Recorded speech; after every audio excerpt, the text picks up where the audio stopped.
welcome back to my YouTube channel. My name is Tafazo Mtomba for those of you that are new here, and on this channel we speak about everything related to academics.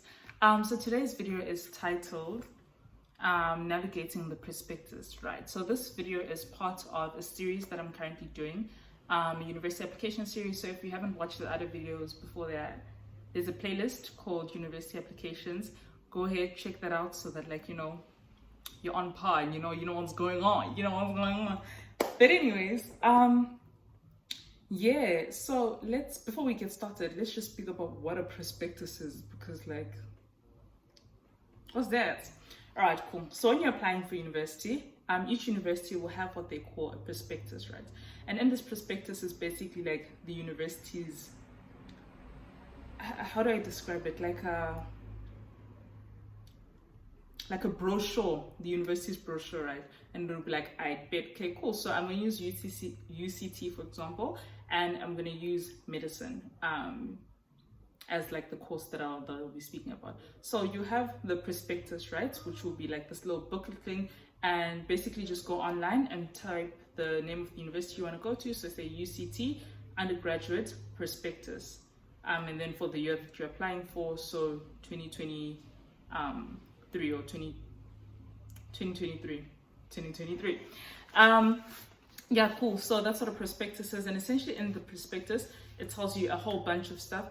It tells you like the different faculties that the university has, and under those different faculties it tells you the different degrees that they offer. So under the engineering faculty they'll have civil engineering, mechanical engineering, electrical engineering, all of that stuff.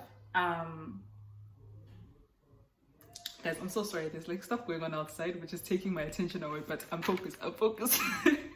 So yeah, you'll have like all that other stuff written in the prospectus. What else do you have in your prospectus? So let's speak about like how to, where to start, because like you just open this booklet and you're like, okay, that's cool, I see all of this information, where do we start? So the first thing that you need to be aware of is an APS score. So yeah, in South Africa we use what is known as the APS score, and how you calculate your APS score is you go to your grade 11 term 4 report, and you will when the symbol that you got for the subject. So English, if you got above 80%, it'll be a 7. If you got between 70% and 79%, it'll be a 6. So what you do is you go ahead and you add all of those like numbers up, and that total thing gives you the APS score. Different universities calculate their things differently. So like in the very first few pages of the prospectus, just like have a look at how that university calculated, because most universities don't include life orientation. So when you calculate your APS score, you don't include life orientation or life skills, life orientation. You don't include that. But yeah, that's what your APS score. So that's what your APS score is. And then, so let's say if I want to go and I want to apply for medicine at UCT, right? These are the steps I'm going to follow. I'm going to the internet and search UCT undergraduate prospectus, right? Cool. I'm going to open it up, and then I'm going to see it's going to be like a lot of pages. The thing's a lot of pages. It's going to be a lot of pages. What I'm going to do is first I'm going to go to the first couple of pages where it shows you like how to use this prospectus. It'll tell you APS score. This is how you calculate it. This. Before you do anything, calculate your APS score for that university, and write it down on a little piece of paper. Then after that, what I'm going to do is I'm going to flip all the way to the health science faculty, and then I'm going to see, okay, cool, here's medicine, and here are the requirements for me to apply for this degree. So the first requirement that you have is the APS score. If you meet the APS score, alright, cool, looks like a nice degree for me to apply to. Then you're going to consider it. And the second thing is you're going to have minimum requirements, so subject specific requirements. So medicine, you have to take life sciences. It's different for different universities, but like most universities is life sciences and physical sciences.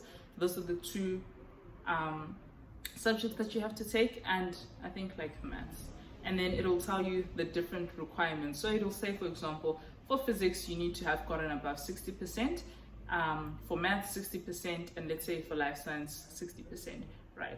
So you're going to go to obviously your reports. Okay, did I get above 60%? Yeah, I did. I meet all the requirements, plus my APS score is like matching what's going on there. Okay, cool. So like, so now what you've done is like you've gone from not knowing what to do to going to like narrowing it down to like one thing. And then you obviously like pick other choices and like, okay, cool, maybe I might be interested in studying engineering. Let's go to engineering and let's see what this. So yeah, that's your prospectus. Another thing on like when you're going through the prospectus and like what to look out for, right, and all of that stuff is under minimum requirements, you have there's different like requirements for different things. There'll be subject specific requirements, which is what I've just mentioned, APS score, which will be like the general thing, and then you'll have for some things it'll say, for example, a portfolio. Let's say you want to apply for an art degree, they'll say you must submit a portfolio, or like, I don't know, a graphic design degree, and be like, submit a portfolio with like 5 of your most recent drawings or something like that. So those would be like the 3 requirements. Universities, however, do not stop you from applying. So even if you don't meet the requirements, you can still apply. But guess what? They're not even going to look at your application. So first of all, don't waste your time, don't waste your money, because you're going to pay an application fee to actually apply for something that you know that they won't even consider you for. Get what I'm saying? Get what I'm saying? So yeah, make sure that you meet all of the requirements to at least stand a chance. Meeting the requirements doesn't mean that you're gonna ooh. Meeting the requirements does not mean that you're gonna get accepted. Yeah, it'd be like that. So yeah, like the least that you could do for yourself, because you can't control the other stuff. You can't control like how many people apply to that course. You can't control like the what the university chooses, who they accept, who they decline. The only thing that you can control is making sure that you apply for degrees that you meet the minimum requirements for it. Okay, cool.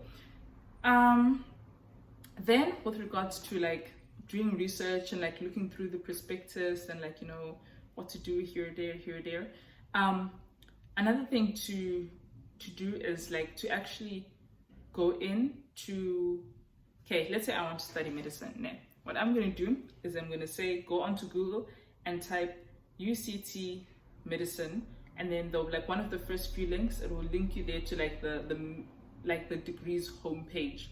And then under there, it will tell you in your first year, you're going to take this course, you can take this module, you're going to take this, it's this many credits. Second year, you're going to take this.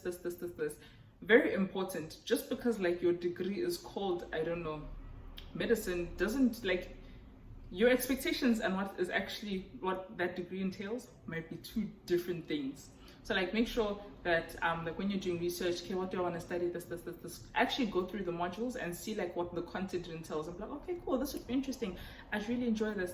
Don't just like rely on the name of the degree and assume that, okay, because it's called this, these are the kinds of things I'm going to be learning. For me, for example, I am studying a Bachelor of Science in Property Studies. However, 70% of my modules are commerce modules, which is something I wasn't expecting going into it. I don't know what I was expecting, but like I had done my research and like I did know like but I didn't realize how like intense it was. So like, you know, I was first year, I'm in my second year now. So first year, you know, I took maths courses, I took economics, statistics, like all of these are commerce modules, right? But then like my degree is not under the commerce thing, so like, you know, everything's like very integrated. So just make sure, because like now imagine if you're someone that really hated maths in high school, you decide you want to study my degree because you think, okay, cool, like there's no maths involved. Then you get to uni and you realize first semester they're hitting you with maths already. So yeah, just like do your research.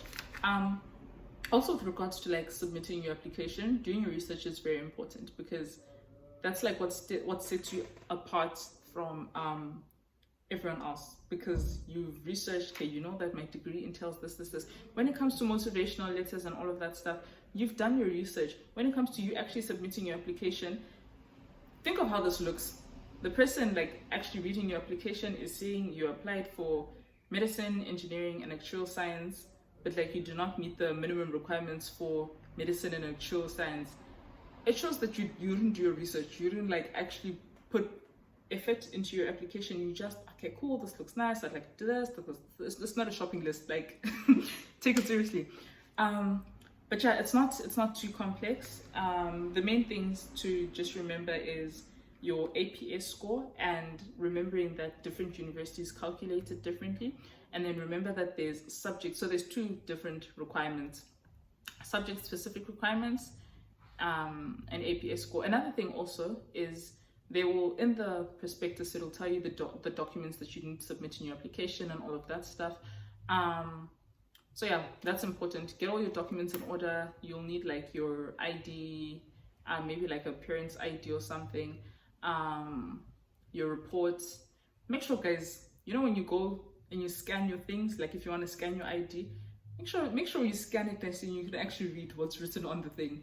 Make sure like when you scan your report and all of that stuff, make sure that make sure it looks nice and it looks presentable. Don't make it difficult, because personally, if I was an admissions officer and someone submitted their report, now I'm opening that report because all of this stuff is done online, right? I'm opening it, I can't even see whether this says 6, 7, trust, I'm just decline, move on to the next, decline, move on to the next, decline. And for universities like UCT, the chancellor, the vice chancellor was speaking recently to the first years, and she was talking about how over 100,000 students applied and only 4,000 students got in. So that means UC has a 4% acceptance rate. That means don't play. Don't think that they're here begging for you and you know they're scrambling. There are many options. If when you decide to be snacks in your application and you don't do your research, it's not gonna work. But guys, I've got you. Don't stress. Subscribe. I'm gonna get more videos rolling in the rest of the series. Let me tell you what the next video is. So the next video will be choosing a degree. That's going to be an interesting one, because like I know a lot of people might not know what they want to do, and they're like, that's going to be an interesting one. And I am making a promise to myself and a promise to you guys to start posting more consistently. I was sick for the past 2 weeks, so that kind of wasn't on me because I couldn't control the fact that I was sick and like, you know, I was in bed and all that stuff. But I'm back now. I want to get the series over and done with before university applications open, so that obviously, you know, you guys are ready to go when uni starts. But thank you so much for watching. I'll see you in the next one.